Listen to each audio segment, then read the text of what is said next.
Hari ini kita akan coba mengetahui sebetulnya hanya ada satu saja yang Papa itu ingin dalam kehidupan kita. Satu, nggak banyak. Nah, kalau ini kita bisa temukan, saudara, dalam hidup kita, maka hidup itu sungguh menyenangkan. Apa saja yang kita buat dengan Papa dan yang Dia buat untuk kita, lakukan semuanya itu dalam hubungan antara orang tua dengan anak dan anak dengan orang tua. Ya, saya ulangi.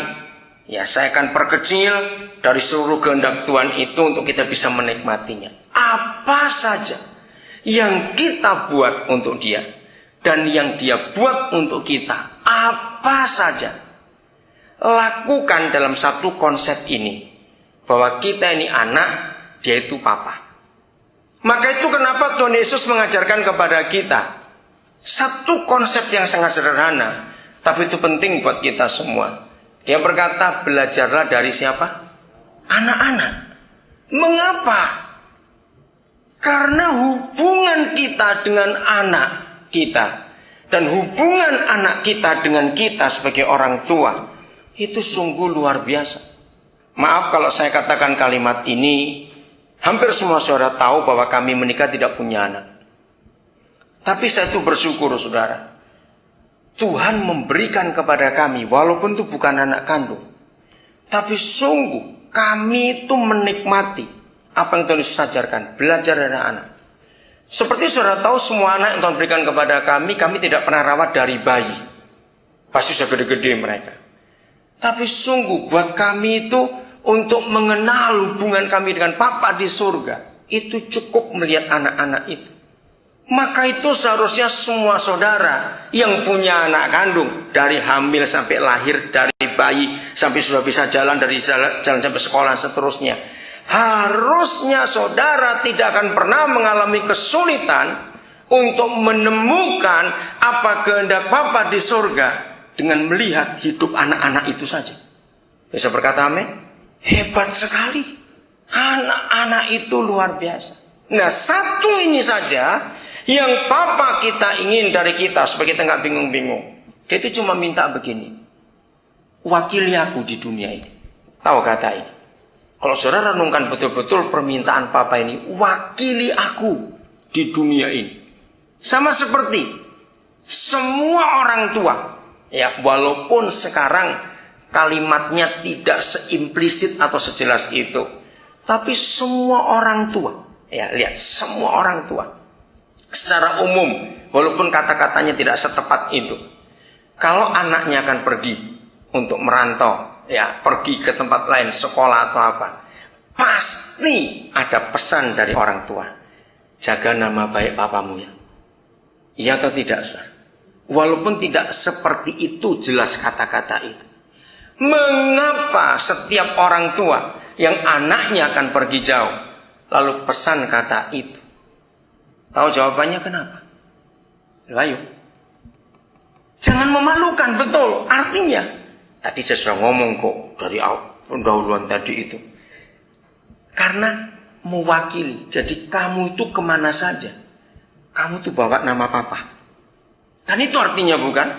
Sampai pesan seperti itu. Nah saudara, inilah satu-satunya hal yang paling sederhana yang Papa minta dari kita. Maka itu ketika Tuhan Yesus didaulat oleh murid-muridnya diminta, ajari kami berdoa seperti Yohanes Pembaptis ngajari murid-muridnya berdoa. Dan ketika mereka bertanya seperti itu, lalu Tuhan Yesus menjawab, oh kamu minta diajar berdoa, aku ajari. Kalau kamu berdoa katakan, Papa yang di surga, dikuduskanlah namamu. Mengapa yang pertama ini bukan minta macam-macam? Dikuduskanlah namamu. Artinya apa? Lah ya jawab. Saya tanya ini kepada saudara, kok diam saja. Kok saudara diam, saya pulang dulu ya. Habis diajak ngomong nggak ngerti. Mengapa dia bilang dikuduskanlah namamu? Ya tadi itu baru diajarin, lupa lagi diwakili. Karena kemanapun kamu pergi, kamu mewakili papamu itu, maka itu kuduskan namanya. Jangan kau injak-injak namanya dengan kelakuanmu. Saudara, cuma ini yang Papa minta. Dia nggak minta banyak. Setan sangat tahu bahwa ini permintaan yang paling besar dari Papa di surga. Saya ulangi, setan sangat tahu bahwa ini permintaan yang paling besar dari Papa di surga. Maka itu dia hancurkan kita lebih dulu. Caranya bagaimana? Saudara, saya ajak saudara merenungkan bagian ini. Mari kita rendah hati, khususnya kita para orang tua.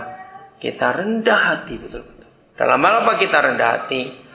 Kalau Roh Kudus bekerja dan firman Tuhan dinyatakan, mari kita mau berubah.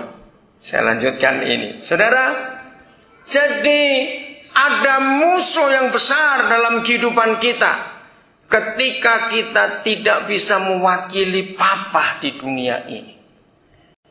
Musuh itu namanya kemunafikan. Musuh itu namanya kepura-puraan. Renungkan ini baik-baik. Sebelum kita belajar tentang hal ini, saya bawa saudara lebih jauh lagi. Seringkali orang berkata, oke, sekarang aku tahu. Berarti hidupku harus mewakili Papaku di surga untuk nyata di dunia ini. Sehingga semua orang bisa melihat dengan baik. Lalu konsep ini kita bawa hanya kalau kita di luar rumah. Kita berlaku manis, senyum kiri, senyum kanan, begitu. Wah, kalau jalan berdua suami istri gandengan. Ternyata tidak. Saudara, mewakili Papa di surga untuk dia dinyatakan lewat kita di dunia, itu harus dimulai di rumah. Renungkan ini baik-baik. Harus dimulai di rumah. Hari ini kita harus mengaku, saudara, penyebab utama, ya, ini konsep penting. Saya ulangi lagi, segala sesuatu untuk kita dengan Papa di surga, selalu kita lihat hubungan anak kita dengan kita dan hubungan kita sebagai Papa Mama dengan anak-anak kita. Satu-satunya penyebab mengapa anak-anak tidak bisa respect dan hormat kepada orang tua, bukan karena kumis papanya kurang tebal sehingga anaknya gak takut. Maaf kalau seperti kata itu. Percuma kumis segagang telepon. Kalau dulu itu kan hitam semua gagang telepon, bukan. Percuma kumis segagang telepon kalau tidak ada wibawa. Ngerti kata itu ya? Anak gak akan bisa respect. Nah, ini yang menyebabkan nomor satu.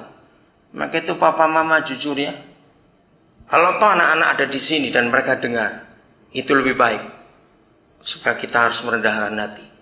Kalau anak-anak tidak dengar apa yang kita bahas ini, hari ini kita harus berubah. Satu-satunya penyebab anak-anak kita nggak pernah bisa respect kepada kita, karena kita jadi orang munafik. Di dalam rumah dan di luar rumah, kita dua pribadi yang berbeda. Ngerti kata ini? Anak-anak lihat itu. Kita seringkali tidak menyadari akan hal ini.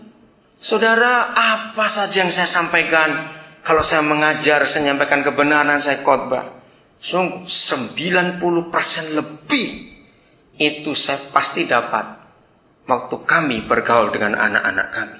Aneh, walaupun bukan anak kami. Salah satu contoh, dari mana konsep ini yang saya baru ajarkan ini kepada saudara ada? Kalau saudara mungkin pernah tanya ya, kalau mungkin selama ini tapi belum pernah tanya langsung tapi mikir, kenapa kalau saya khotbah di sini megang mic masih megang alat kecil ini? Orang pikir ini handphone, bukan, handphonenya ada di sini, ini Alkitabnya. Ini alat rekam. Kenapa saya mesti ngerekam?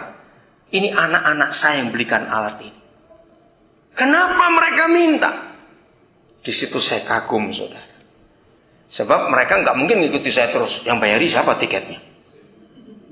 Jadi mereka pesan, rekam khotbah Papa, karena kami mau dengar. Tahun 70-an, saudara.